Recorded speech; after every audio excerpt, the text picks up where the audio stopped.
Bible teaches us in his book called The Knowledge of the Holy that the most important thing a Christian can do is to think rightly about God. God, in Genesis 1:1, God in Hebrew means Elohim, which is a reference to God's power and might.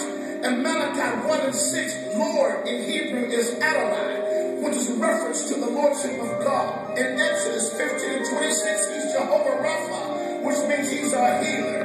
In Genesis 22:13-14, he's Jehovah Jireh, which means he's the Lord our provider. In Judges 6:24, he's Jehovah Shalom, which means he's the Lord our peace.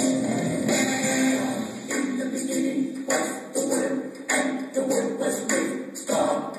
The same was in the beginning with Him. Were made by Him, and without Him was not anything made. He that hath made us.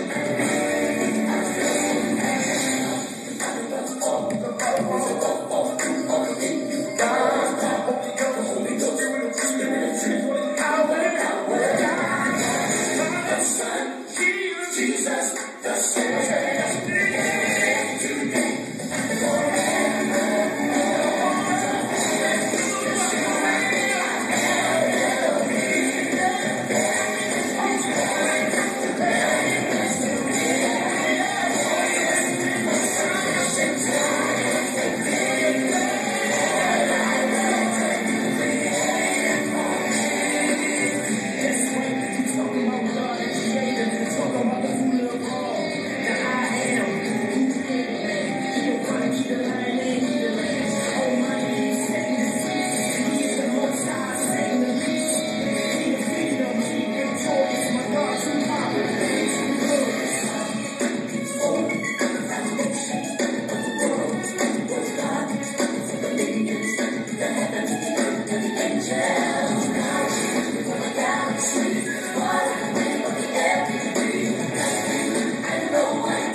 Take the words of his hand.